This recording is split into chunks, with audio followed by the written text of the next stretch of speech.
Have you ever thought about how much we rely on technology? From the phone in your hand to the car you drive, it's all designed to make our lives better, safer, and easier. But what happens when these brilliant inventions go catastrophically wrong? Today, we're diving into the history of technology to uncover some of the most spectacular backfires and disasters. These aren't just minor glitches. These are moments that changed history, cost fortunes, and sometimes even lives. So buckle up, because we're about to explore the dark side of innovation. Start with a story that sounds like something out of a science fiction movie. The molasses flood of 1919 in Boston. A massive storage tank holding over 2 million gallons of molasses suddenly burst. Now you might be thinking, a molasses flood, how bad could that be? Well, it created a sticky brown tsunami 30 feet high that roared through the streets at 35 miles per hour. It was powerful enough to crush buildings, knock a train off its tracks, and tragically, it resulted in the deaths of 21 people and injured over 150 more. The cause? Combination of poor construction, a lack of safety testing, and unseasonably warm weather that caused the fermenting molasses to expand. For decades after, on hot summer days, Boston residents claimed they could still smell the sweet, sickly scent of molasses. It's a bizarre and grim reminder that even something as seemingly harmless as a sugar byproduct can become a destructive force when engineering fails. Next, we travel to the skies with the cautionary tale of the de Havilland Comet, the world's first commercial jetliner. When it launched in 1952, it was the pinnacle of aviation technology. It was sleek, fast, and promised to revolutionize air travel. For a short time, it did. But then, disaster struck. Within a year, 3 comets mysteriously broke apart in midair. The world was shocked. How could this state-of-the-art aircraft just fall out of the sky? Investigators launched one of the most extensive accident inquiries in history. They even recovered wreckage from the bottom of the Mediterranean Sea. The culprit was found to be something engineers hadn't fully understood at the time: metal fatigue. The constant cycle of pressurizing and depressurizing the cabin during flights caused tiny invisible cracks to form around the plane's square-shaped windows. Over time, these cracks grew until the fuselage catastrophically failed. The lessons learned from the comet disasters led to fundamental changes in aircraft design, like the oval windows we see on every passenger jet today. The comet was a triumph of ambition, but its failure was an essential, albeit tragic, lesson in aeronautical engineering. Now, let's talk about a disaster that poisoned an entire community: Love Canal. In the 1970s, residents of a quiet neighborhood in Niagara Falls, New York, started noticing strange health problems.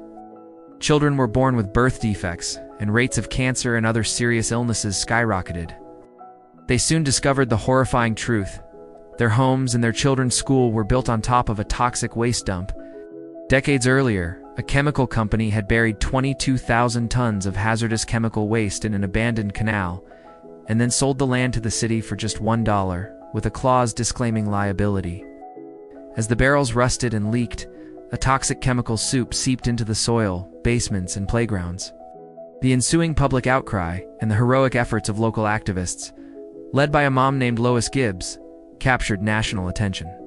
The Love Canal disaster ultimately led to the creation of the EPA's Superfund program, a federal initiative designed to clean up the nation's most polluted sites. It's a chilling example of corporate negligence and the long-term consequences of environmental irresponsibility. Moving into the nuclear age, we have the infamous Chernobyl disaster of 1986. On April 26th, a poorly designed safety test at the Chernobyl nuclear power plant in Soviet Ukraine went horribly wrong.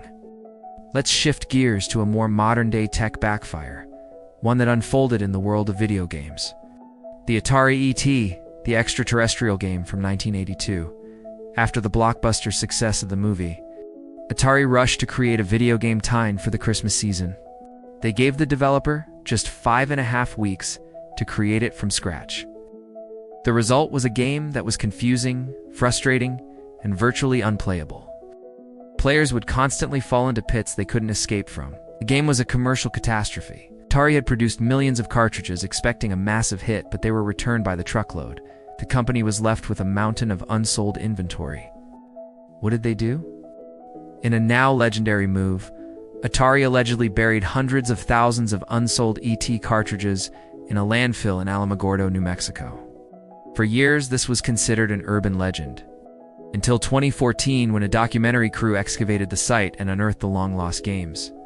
The ET game is often cited as a major factor in the video game crash of 1983, which nearly destroyed the entire industry. It serves as a powerful lesson in the dangers of rushing a product to market and overestimating a brand's power. Finally, let us look at a disaster that bridges the gap between the physical and digital worlds. The collapse of the Tacoma Narrows Bridge in 1940, nicknamed Galloping Gertie. The bridge was famous for its dramatic, wave-like movements and even moderate winds.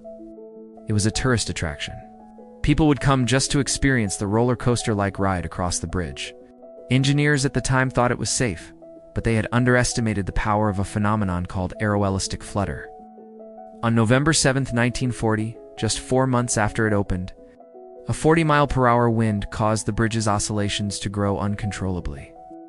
The main span twisted and buckled violently before spectacularly tearing apart and plunging into the water below.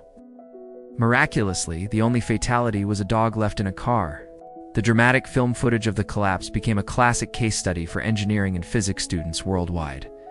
It forced engineers to fundamentally rethink bridge aerodynamics and led to the use of wind tunnel testing for all major bridge projects. Galloping Gertie's self-destruction was a stark visual reminder that even the most impressive structures can be brought down by forces we do not fully understand. From sticky tsunamis to radioactive clouds, and from faulty planes to collapsing bridges, these stories show us the other side of innovation.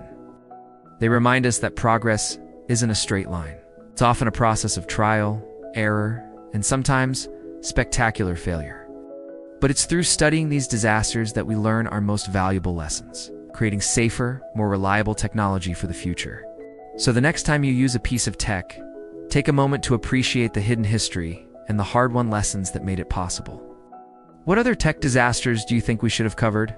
Let us know in the comments below. Thanks for watching, and if you enjoyed this journey into the history of disastrous inventions, be sure to like this video and subscribe for more deep dives into science and technology. See you next time.